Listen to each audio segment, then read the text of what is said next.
नमस्कार, बाजार अगले हफ्ते में आपका स्वागत है। इस शो में बाजार में आज का पूरा एक्शन, साथ ही अगले हफ्ते के लिए स्ट्रैटेजी और शेयरों में कमाई के शानदार मौके आपको दिखाएंगे। मैं हूं आपके साथ दीपक डोभाल। हम आपको इस पसंदीदा शो में अब हर रोज आपको अगले जो ट्रेडिंग सेशन है उसके ट्रिगर्स भी बताएंगे, यानी वो खबरें जिनसे शेयरों में हलचल रहती है। इसके अलावा खास उन शेयरों पर आपके सवालों के जवाब भी देंगे जिनसे आप अगले ट्रेडिंग सेशन में एक्शन की अपेक्षा कर सकते हैं। आप हमें शेयरों से जुड़े सवाल व्हाट्सएप करें 9582226666। यह है नंबर व्हाट्सएप। इसके अलावा आप सोशल मीडिया प्लेटफॉर्म्स का भी इस्तेमाल कर सकते हैं।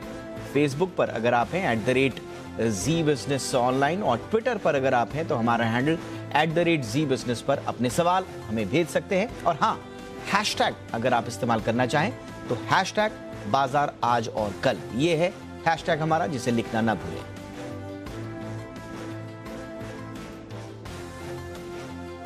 और मेरे साथ सोमवार के लिए आपकी तैयारी कराने के लिए जी बिजनेस के मैनेजिंग एडिटर अनिल सिंह भी हैं। इसके अलावा मेरे साथ एक और खास मेहमान प्रॉफिट मार्ट सिक्योरिटीज के अविनाश गोरक्षकर जी हैं। इनके अलावा हमारे साथ जी बिजनेस रिसर्च से मेरे सहयोगी जुड़ेंगे। बाजार का हाल जानेंगे अरमान नाहर से। सोमवार के लिए जरूरी ट्रिगर बताएंगे कुशल गुप्ता। लेकिन सबसे पहले देख लेते हैं बाजार में कैसा रहा कारोबार। तो कारोबारी हफ्ते के आखिरी दिन बाजार में काफी उतार चढ़ाव देखने को मिला। बाजार ने दिन में बढ़त को, आखिरी घंटे में जो बढ़त मिली थी दिन भर में, उसको आखिरी घंटे में गंवा दिया। सेंसेक्स 137 अंक गिरकर 52,793 के लेवल पर बंद हुआ। वहीं निफ्टी 26 अंक टूटकर 15,782 के स्तर पर बंद हुआ। बैंक निफ्टी की बात करें तो 411 अंक लुढ़ककर 33,121 के लेवल पर यह बंद हुआ।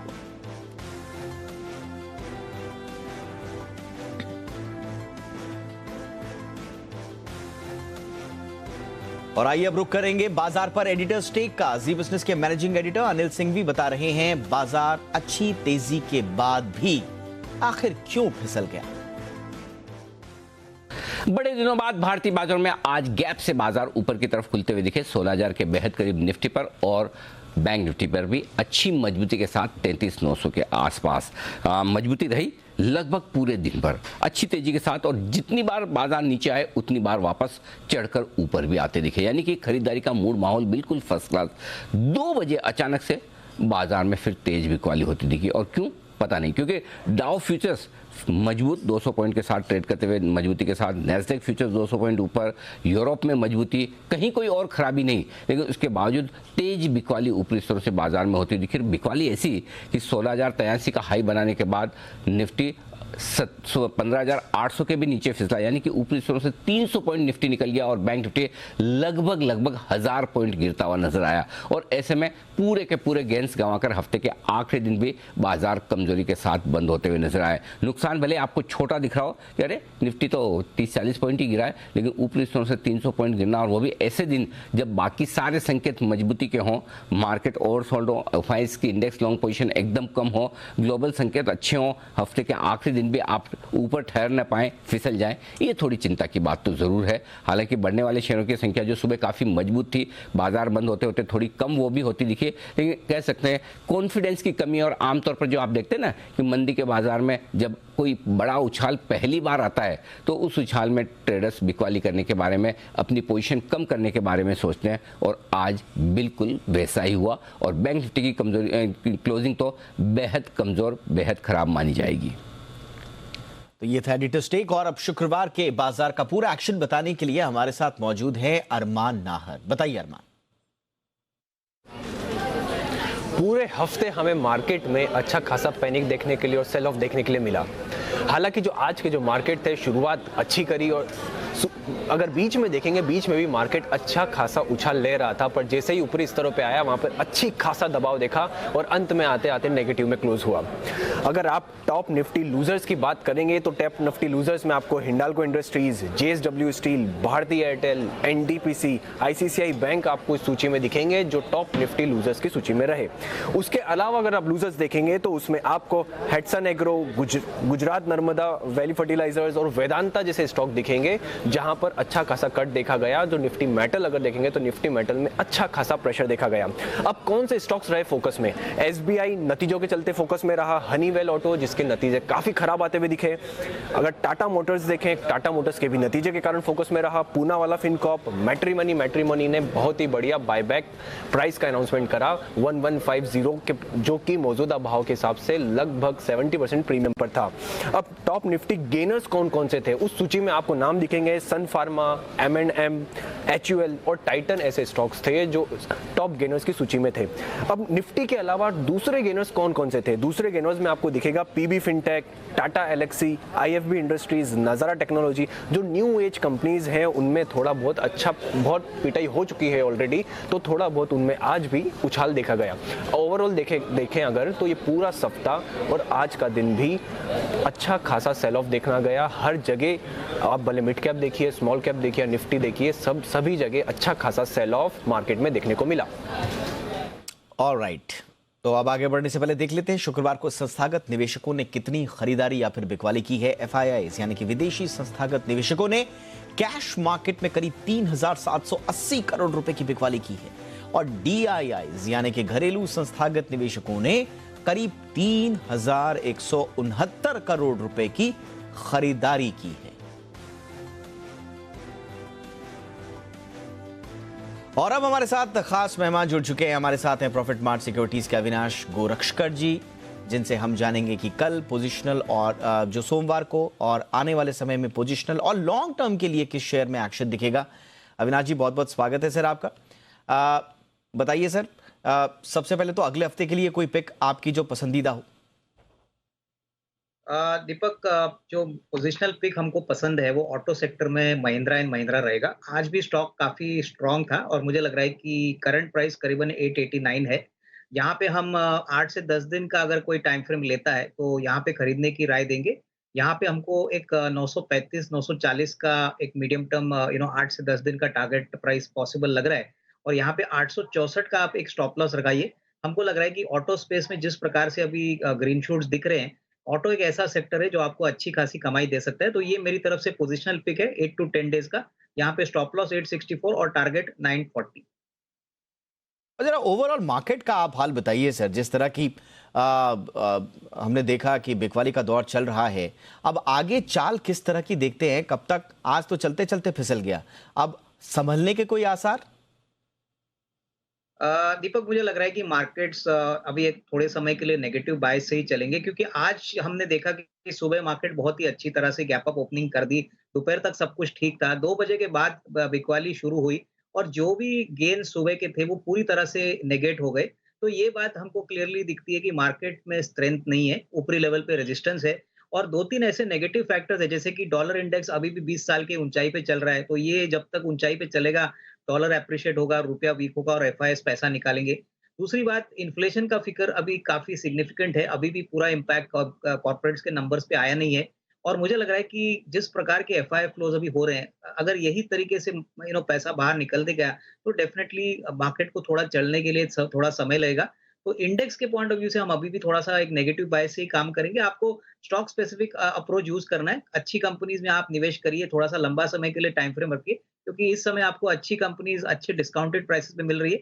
हमारा मानना है कि 15,600 15,700 एक स्ट्रॉन्ग सपोर्ट है। तो तब तक मेरे ख्याल से मार्केट्स ये वोलेटाइल रहेगा। आई मीन स्टॉक्स पे ही ज्यादा फोकस करना अच्छी स्ट्रेटेजी रहेगी। बिल्कुल, अच्छी कंपनियों में निवेश का ये शानदार मौका है जिससे चूकना नहीं है।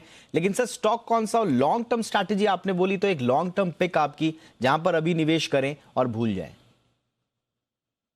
दीपक, लॉन्ग टर्म के लिए हमको लग रहा है कि गोदरेज एग्रोवेट नाम की कंपनी है जो गोदरेज ग्रुप ओन करती है। इस कंपनी में सबसे बड़ी खासियत है कि ये प्योर एग्री प्ले है। एनिमल फीड्स, फिर crop protection, dairy as well as palm oil बनाती है। कंपनी ने बहुत ही बढ़िया नंबर्स FY22 के लिए पेश किए हैं। करीबन 8,300 करोड़ का रेवेन्यू, 665 करोड़ का कामकाजी मुनाफा और करीबन 400 करोड़ का प्रॉफिट किया है, जो पिछले साल के मुकाबले में बहुत अच्छा है। डिविडेंड पे आउट भी करीबन 45% है। सबसे बड़ी बात हमको लग रहा है कि पाम ऑयल की जो कीमतें बढ़ी है, इसका फायदा कंपनी को मिलेगा, क्योंकि इंडिया में सबसे बड़ी पाम ऑयल मैन्युफैक्चरिंग कंपनी ये है। इंडोनेशिया ने जो बैन लगाया, इसका इम्पैक्ट इनको पॉजिटिवली प्ले आउट होगा। हालांकि ये 1-2 क्वार्टर के लिए होगा, लेकिन फिर भी ये बहुत इंपॉर्टेंट इंग्रेडिएंट है एडिबल ऑयल के पूरे मिक्स में। सबसे बड़ी बात एनिमल फीड्स और क्रॉप प्रोटेक्शन का जो धंधा है वो बहुत अच्छी तरह से चल रहा है। इनफैक्ट इनकी सब्सिडी है एस्टेक लाइफ साइंसेज। इन्होंने बहुत अच्छी तरह से इस साल कंपनी का परफॉर्मेंस बढ़ा है। तो मेरे ख्याल से 500 501 रुपए का अभी जो स्टॉक चल रहा है 575 580 के हाई से ये नीचे आ गया है। मार्केट सेंटीमेंट खराब है इसके नीचे आया है। तो ये जरूर खरीदना चाहिए। हमको लग रहा है कि अगर 6 से 12 महीने की अवधि हम एज्यूम करते हैं और टाइम फ्रेम रखते हैं तो करीबन 600 रुपए का एक मीडियम टर्म टारगेट मिल सकता है। तो ये मेरी तरफ से एक वैल्यू पिक है जो इस लेवल पे काफी अट्रैक्टिव लग रही है। ऑल राइट सर, और अब करते हैं रुख उन स्टॉक्स का जिनमें आगे एक्शन दिख सकता है। इन शेयरों में निवेशकों को क्या करना चाहिए, इस पर देते हैं राय। पहला स्टॉक है बैंक ऑफ बड़ौदा, जिसके नतीजे आए हैं। बैंक ने 1046 करोड़ घाटे के मुकाबले 1780 करोड़ का मुनाफा कमाया है। बैंक के नेट और ग्रॉस एनपीए में भी काफी कमी आई है। अविनाश जी, इसमें क्या सलाह होगी आपकी? दीपक, इसमें मुझे लग रहा है कि निवेशकों को डेफिनेटली इस स्टॉक को होल्ड करना चाहिए। देखिए नंबर्स सारे पैरामीटर्स पे अच्छे हैं, एसेट क्वालिटी भी ठीक ठाक हो चुकी है। इनका प्रॉफिट भी पिछले लॉस के हिसाब से अच्छा आ जाए। ओवरऑल जो अभी नेगेटिविटी बैंक निफ्टी और बैंकिंग में आई है वो इसलिए है क्योंकि इंटरेस्ट रेट्स बढ़ चुके हैं। थोड़ा बहुत डिमांड शॉर्ट टर्म में कॉम्प्रेस होगा, बट हमको लग रहा है कि इंटरेस्ट रेट साइकिल जब बढ़ती है तभी एसेट क्वालिटी बैंकों की अच्छी होती है। बैंक ऑफ बड़ौदा का भी ओवरऑल जो एसेट क्वालिटी का पिक्चर है वो बहुत अच्छा है। अगर 6 से 12 महीने की अवधि की बात करें तो मुझे लग रहा है कि 130 140 का प्राइस कंफर्टेबली निवेशकों को मिल सकता है। थोड़ा सा टाइम फ्रेम लंबा रखिए क्योंकि मार्केट्स में वोलेटिलिटी रहेगी तो ये स्टॉक में थोड़ी अंडर परफॉर्मेंस शॉर्ट टर्म में आपको दिख सकती है। ऑल राइट, और दूसरा शेयर है टेक महिंद्रा। इसका कंसोलिडेटेड मुनाफा अगर आप देखें तो 1368 करोड़ से बढ़कर 1510 करोड़ हो गया है। कंसोलिडेटेड आय अगर आप देखेंगे तो 11451 करोड़ से बढ़कर 12120 करोड़ हो गई है। क्या करना चाहिए अविनाश जी? देखिए आईटी शेयर्स में हमने काफी बिकवाली देखी है, लेकिन इधर हम एक बात को भूलना नहीं चाहिए कि ये सारे आईटी कंपनीज डॉलर्स कमाते हैं और कोई इंपोर्ट नहीं करता। तो इनके लिए आगे का जो रोड मैप है वो काफी स्ट्रांग है क्योंकि जितना रुपया डिप्रिशिएट होता है आने वाले 1-2 क्वार्टर्स में इनके मार्जिन में पॉजिटिव इजाफा होना चाहिए। सबसे बड़ी बात इनविजिबल एक्सपोर्ट जो सर्विस एक्सपोर्ट्स होता है यहाँ पे आईटी कंपनीज इंडिया की बहुत बड़ा रोल प्ले कर रही है। ओवरऑल 5G का जो रोल आउट है वो टेक महिंद्रा को बहुत बेनिफिट करेगा क्योंकि ये टेलीकॉम सेक्टर में बहुत बड़े प्लेयर है। तो मुझे लग रहा है कि स्टॉक पकड़ के रखिए। इस नतीजे के बाद स्टॉक में थोड़ा बहुत कंसोलिडेशन होगा क्योंकि नंबर्स मेरे ख्याल से ठीक ठाक है। आगे का जो अगला साल है वो काफी अच्छा रहेगा। तो इसमें कोई डाउट नहीं कि अगर कोई मीडियम टू लॉन्ग टर्म के लिए निवेश करना चाहता है या ऑलरेडी पोजीशन है तो उनको होल्ड करना चाहिए। ओके सर, और अब इस शो में दर्शकों के लिए खास सेगमेंट, दर्शकों के सवाल जिसमें हम लेते हैं। हालांकि हम उन्हीं शेयरों को लेने की कोशिश करेंगे जिनमें आगे एक्शन देखने को मिल सकता है। अब कुछ दर्शकों के सवाल फटाफट से ले लेते हैं जिन्होंने हमें सोशल मीडिया, हमारे जो पेजेस हैं या एसएमएस के जरिए भेजे हैं। सिद्धार्थ गौतम का सवाल सबसे पहले ले लेते हैं। करनाल से इन्होंने हमें व्हाट्सएप किया है। बंधन बैंक पर इनका सवाल है। विनाश जी, 412 शेयर है इनके पास 270 के भाव पर, और आज तो बैंक ने नतीजे भी जारी किए हैं। मुनाफा 103 नहीं, मुनाफा जो बढ़ा है वो मैं जरा फटाफट से देख लेता हूं। 103 करोड़ से बढ़कर 1902 करोड़ हुआ है। क्या आप राय देंगे सर? देखिए पहली बात तो ये जो मुनाफे की राइज है वो इसलिए क्योंकि पिछले क्वार्टर में इन्होंने काफी बड़ी प्रोविजनिंग की थी कोविड के लिए। अभी इस बार प्रोविजनिंग की जरूरत नहीं है तो ओवरऑल नंबर्स आपको और सभी को अच्छे लग रहे हैं। बट ओवरऑल एसेट क्वालिटी का आंकड़ा भी काफी अच्छा हो चुका है और हमको लग रहा है कि माइक्रो फाइनेंस बिजनेस में अभी वापस नॉर्मल सी आई है। कोविड का इम्पैक्ट अभी नहीं दिखेगा, प्रोविजन नहीं लगेंगे और डेफिनेटली हाउसिंग फाइनेंस का जो पार्सल उन्होंने जो पहले खरीदा था एचडीएफसी के ग्रुप कंपनी से, वो भी उसका भी फायदा कंपनी को मिलेगा। तो इनका बाइंग प्राइस भी काफी अच्छी है। मेरे ख्याल से कंटिन्यू टू होल्ड ऑन। यहाँ पे हम समझते हैं कि और भी अच्छी अपसाइड के लिए जगह है, तो ये डेफिनेटली स्टॉक में इनको बने रहना चाहिए। बैंक में पवन काकड़िया जी का सवाल ले लेते हैं। सूरत से इन्होंने भेजा है। टाटा मोटर्स पर अविनाश जी इनका सवाल है। 300 शेयर है इनके पास 425 के भाव से, और आज घाटे में कमी से शेयर निफ्टी का टॉप गेनर भी रहा है सर। नतीजों के बाद हमने देखा कि 10% का उछाल भी रहा। क्या राय आपकी रहेगी पवन जी के लिए? देखिए मुझे लग रहा है कि इनका नजरिया अगर कम से कम 12-15 महीने है तो एक बात तो यकीन से मैं कह सकता हूं कि ऑटो सेक्टर में अभी ग्रीन शूट शुरू हो चुके हैं। कमर्शियल व्हीकल का बिजनेस डोमेस्टिकली तो अच्छा कर ही रहा है, लेकिन जेएलआर का बिजनेस भी हमको लग रहा है कि आने वाले 6 से 12 महीने में बहुत अच्छी तरह से चलेगा। रही बात कंपनी की अर्निंग्स के लिए, तो हो सकता है कि फर्स्ट हाफ ऑफ FY23 थोड़ा चैलेंजिंग रहे, लेकिन ऐसा लग रहा है कि सेकंड हाफ ऑफ FY23 में कंपनी मुनाफे में बहुत अच्छा परफॉर्मेंस दिखाएगी। तो मेरे ख्याल से एटलीस्ट फर्स्ट टारगेट ₹450 का है, तो यहाँ पे बने रहे और लॉन्ग टर्म के लिए मुझे लग रहा है कि इस प्राइस से और भी अच्छी रिस्क रिवॉर्ड बन सकते हैं। तो यहाँ पे बिकवाली मत करें, यहाँ पे होल्ड करें, थोड़ा-सा और स्टॉक कम से कम 6-8 मंथ्स में बढ़ेगा और ऑब्वियसली FY23 का आउटलुक पिछले साल के मुकाबले में अच्छा लग रहा है। ओके, फटाफट से अनिल शर्मा जी का भी ले लेते हैं सवाल। शिमला से इन्होंने हमें भेजा है कि SBI के 66 शेयर हैं, भाव लिया है इन्होंने सर 434 का। इनके लिए क्या राय रहेगी? देखिए, आज SBI के नतीजे आ गए, बहुत ही उम्दा नंबर आ गए, करीबन 40% का प्रॉफिट बढ़ा है, एसेट क्वालिटी भी ठीक-ठाक हो गई है और मुझे लग रहा है कि देखिए अभी बैंकिंग सेक्टर एक ऐसे राइजिंग इंटरेस्ट रेट साइकिल में काम करेगी। 4 साल का सॉफ्ट इंटरेस्ट पॉलिसी खत्म हो चुकी है, तो जब भी इंटरेस्ट रेट साइकिल बढ़ती है, तभी बैंकों को उसका काफ़ी फ़ायदा होता है। SBI कंट्री की सबसे बड़ी PSU बैंक है, तो ऑब्वियसली इनको सबसे ज़्यादा फ़ायदा होगा। मेरे ख्याल से अगर नज़रिया 6 से 12 महीने है, तो ये प्राइस जो उन्होंने खरीदी है, बहुत ही अच्छी प्राइस है। यहाँ पे हमारा मानना है कि कम से कम 550 का टारगेट प्राइस पॉसिबल है, तो कंटिन्यू टू होल्ड ऑन। यहाँ पे ज़रूर इनको फ़ायदा होगा, पर टाइम फ्रेम थोड़ा लंबा रखिए। और अगले हफ्ते के लिए क्या होंगे अहम ट्रिगर्स, बताने के लिए हमारे साथ जुड़ रहे हैं मेरे सहयोगी कुशल जी। तो आने वाला हफ्ता नतीजों के लिहाज से भी काफ़ी ज़्यादा अहम रहने वाला है, जिसमें सबसे पहले आप सोमवार को देखिए F&O स्पेस से भारत फोर्ज और MCX अपने नंबर्स डिक्लेयर करेगी। साथ ही इन्फोसिस भी फोकस में रहेगा, क्योंकि यहाँ पर एम्प्लॉयज़ को लेकर जो नॉन कम्पीट अग्रीमेंट इशू है उसको लेकर लेबर मिनिस्ट्री के साथ ये बैठक करते हुए दिखेंगे। सिंगापुर के बाजारों में छुट्टी रहेगी। साथ ही चीन के जो इंडस्ट्रियल प्रोडक्शन डेटा है अप्रैल महीने के और रिटेल सेल्स आंकड़े हैं वो आते हुए नजर आएंगे। 17 मई मंगलवार भारतीय एयरटेल और IOC अपने नंबर्स डिक्लेयर करेंगी। साथ ही F&O स्पेस से Abbott, doctor Lalpath, PI industries, DLF और GMR इंफ्रा भी अपने नंबर्स डिक्लेयर करेंगे। एंड मोस्ट इंपॉर्टेंटली LIC की लिस्टिंग होती हुई दिखेगी 17 तारीख को। यही नहीं, पारादीप फॉस्फेट्स का IPO भी खुलता हुआ नजर आएगा। करीब 1500 करोड़ का ये IPO है। साथ ही रिकॉर्ड डेट जो है BLS इंटरनेशनल के बोनस शेयर की यहाँ पर आती हुई दिखेगी। इनफैक्ट भारत के जो WPI आंकड़े हैं अप्रैल महीने के वो भी आते हुए नजर आएंगे 17 मई को। ग्लोबली US के इंडस्ट्रियल प्रोडक्शन और रिटेल डेटा भी आएंगे। 18 मई बुधवार ITC अपने नंबर्स डिक्लेयर करेगा निफ्टी से। साथ ही F&O स्पेस से काफी सारी कंपनियां, चुनिंदा नाम बता देता हूं आपको, जिसमें granules India, IGL, LIC housing, Manappuram finance जैसे स्टॉक्स शामिल रहेंगे। IPO के लिहाज से प्रूडेंट कॉर्पोरेट एडवाइजरी का IPO की अलॉटमेंट होगी। साथ ही अगर आप देखें तो ग्लोबली यहाँ पर जापान का बाजार में GDP and industrial production data भी आते हुए नजर आएंगे। UK के CPI डेटा आएंगे और यूरोप के भी अप्रैल महीने के CPI डेटा आते हुए नजर आएंगे 18 मई को। 19 मई डॉक्टर रेड्डीज लैब यहाँ पर निफ्टी से अपने नंबर्स डिक्लेयर करेंगे। साथ ही F&O स्पेस से अशोक लेलैंड, बॉश, चंबल फर्टिलाइजर समेत अन्य कई कंपनियां भी अपने नंबर्स डिक्लेयर करती हुई दिखेंगी। प्रदीप फॉस्फेट्स का IPO बंद होता हुआ भी दिखेगा 19 तारीख को ही। और 20 मई अंत में आप देखिए NTPC अपने नंबर्स डिक्लेयर करेंगे। साथ ही F&O स्पेस से Amar Raja batteries, IB housing, IDFC limited और साथ ही फाइजर भी अपने नंबर्स घोषित करेंगे। IPO के लिहाज से ई मुद्रा लिमिटेड का IPO जो है वो खुलता हुआ नजर आएगा। कुल मिलाकर 243-256 रुपए का प्राइस बैंड रखा गया है। 412-413 करोड़ रुपए इसकी IPO साइज है। और एथोस लिमिटेड का IPO जो कि आप देखिए 18 मई को खुलता हुआ नजर आया था, वो 20 मई यानी कि शुक्रवार को बंद होगा। लगभग 472 करोड़ रुपए का ये भी IPO है। और अब देखते हैं जी बिजनेस के मैनेजिंग एडिटर अनिल सिंह भी सोमवार और अगले हफ्ते के लिए बाजार पर क्या स्ट्रैटेजी बनाने की सलाह दे रहे हैं। जहां तक सोमवार के बाजारों का सवाल है, भारतीय बाजारों के बंद होने के वक्त डाउ फ्यूचर्स और नैस्डैक फ्यूचर्स दोनों ही 200 पॉइंट ऊपर ट्रेड कर रहे थे। हफ्ते के आखिरी दिन क्लोजिंग तो खराब हुई, लगातार दूसरे दिन बाजार 15,800 के आसपास और उसके नीचे बंद हुए, तो खराब क्लोजिंग, नीचे का थोड़ा रास्ता खोलती हुई दिख रही है। बैंक निफ्टी की भी क्लोजिंग आज 33,000 के बेहद करीब होती दिखी है, वो खराब है। तो देखते हैं क्या कुछ होता है।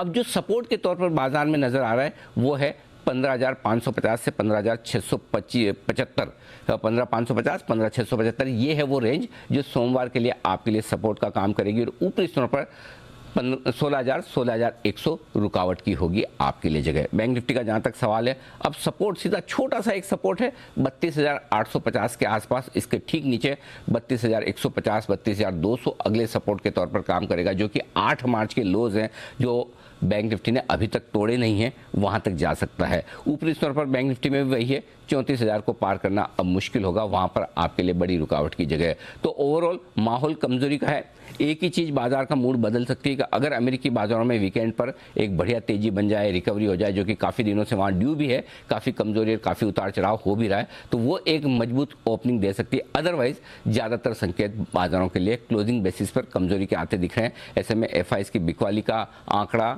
उनकी इंडेक्स लॉन्ग पोजीशन का आंकड़ा और ग्लोबल मार्केट्स, ये 3 बड़े ट्रिगर होंगे सोमवार को आपकी शुरुआत करने के लिए। और ऑप्शन की स्ट्रैटेजी बताने के लिए इस वक्त हमारे साथ जुड़ चुके हैं मोतीलाल ओसवाल के चंदन तापड़िया जी। चंदन जी स्वागत। बताएं सर, सोमवार को ऑप्शंस के जरिए कहां मौके बनेंगे? देखिए, बाजार में आज एक पॉजिटिव शुरुआत हुई, बट ऊपर के लेवल के बाजार होल्ड ही कर पाया और वापस सेलिंग प्रेशर देखने को मिला। हालांकि ओवरऑल स्ट्रक्चर नेगेटिव, बट कहीं ना कहीं बाजार ओवरसोल्ड हो चुका है, तो नीचे के लेवल से सपोर्ट बेस्ड बाइंग बननी चाहिए। तो आने वाले 1-2 दिन काफी क्रिटिकल रहेंगे। बाजार अपने आप को बॉटम बनाने का प्रयास करेगा, बट मेजर ट्रेंड नेगेटिव है तो ऊपर के लेवल पर प्रेशर बनेंगे। तो 2 ट्रेड सेटअप रहेंगे, एक पॉजिटिव साइड में, एक नेगेटिव साइड में। तो एक तो रिलायंस इंडस्ट्री पे हम खरीदारी की सलाह देंगे। ऐसा लग रहा है कि पिछले 7-8 दिनों का करेक्शन यहाँ पे कंप्लीट हुआ है, मेजर ट्रेंड यहाँ पे चेंज हो रहे हैं। की मूविंग एवरेज से सपोर्ट लेके स्टॉक टर्न हो रहा है, तो रिलायंस का 2440 का कॉल लेने की सलाह रहेगी। लगभग 4850 के आसपास ये क्लोज हुआ है। 33 रुपए का स्टॉप लॉस लगाइए। ऊपर में लगभग 84 से 85 रुपए के टारगेट यहाँ पे बन सकते हैं। वहीं एसबीआई जो काफी वीक स्ट्रक्चर दिखा रहा है, एक ब्रेकडाउन यहाँ पे देखने को मिला, और जो प्राइस पैटर्न बन रहे हैं वो इंडिकेट कर रहे हैं नीचे में 430-425 तक के डाउन साइड बन सकते हैं। तो 440 का पुट लेने की सलाह रहेगी। 15-16 रुपए के आसपास ये पुट ले, 10 रुपए का स्टॉप लॉस लगाइए और यहाँ पे टारगेट आपको 25 रुपए तक मिलने की संभावनाएं बन सकती है। बहुत बहुत शुक्रिया चंदन जी इस तमाम जानकारी के लिए आपका। और अविनाश जी से एक फटाफट से संक्षेप में एक उनकी राय ले लेते हैं। सर, बैंक निफ्टी पर क्या आपकी राय रहेगी? अगले हफ्ते किस तरह की चाल रह सकती है? आज 900 अंक लुढ़का है सर। दीपक, मुझे लग रहा है कि जो मार्केट में सबसे वीक कंपोनेंट्स है वो बैंक है और मेटल्स है। ये दोनों सेक्टर से मुझे लग रहा है कि शॉर्ट टर्म में थोड़ा सा निवेशकों को थोड़ा सा बच के रहना चाहिए। हालांकि मैंने एसबीआई में होल्ड करने की राय दी है। मेरा ख्याल से शॉर्ट टर्म ट्रेडर्स के लिए थोड़ा सा नेगेटिव बायस से ये बैंक निफ्टी ट्रेड हो सकता है। तो यहाँ से खरीदने की कोशिश मत करिए जब तक हमको क्लियरली अप ट्रेंड दिखता नहीं है। कहीं ना कहीं मार्केट एक्सपेक्ट कर रहा है कि गवर्नमेंट कुछ ना कुछ पॉजिटिव अनाउंसमेंट्स करेंगे, और जब तक वो होता नहीं है तब तक बैंक निफ्टी और जो स्टॉक्स है यहाँ पे भारी बिकवाली होने की पॉसिबिलिटी है। इसमें एसबीआई, आईसीआईसीआई, एक्सिस बैंक, ये सारे टेक्निकली वीक है। तो क्लियरली फ्रॉम टेक्निकल पर्सपेक्टिव इसमें खरीदने की कोई मौके नहीं है। थोड़ा सा इंतजार करिए, 2-3 दिन और पहले हफ्ते के जाने दीजिए। उसके बाद अगर सेटल होता है, मार्केट कंसोलिडेट होता है, तो ही इसमें खरीदने के मौके बनेंगे। तो at least for the time buying बिल्कुल ना करें, लेकिन डेफिनेटली 2-3 दिन की ऑब्जर्वेशन के बाद ही इसमें जो भी डायरेक्शनल ट्रेंड होगा वो मार्केट में हमको पता चल जाए। बिल्कुल, यानी कि अगले हफ्ते के मिड तक रुकें, डायरेक्शनल ट्रेंड देखें और उसके बाद राय बनाएं कि बैंक निफ्टी पर क्या करना है। बहुत बहुत शुक्रिया सर इस तमाम जानकारी के लिए आपका, और हमारे लिए वक्त निकालने के लिए आपका बहुत बहुत शुक्रिया। इसी के साथ बाजार अगले हफ्ते में इतना ही। बहुत बहुत शुक्रिया, फिर से मिलेंगे। नमस्कार।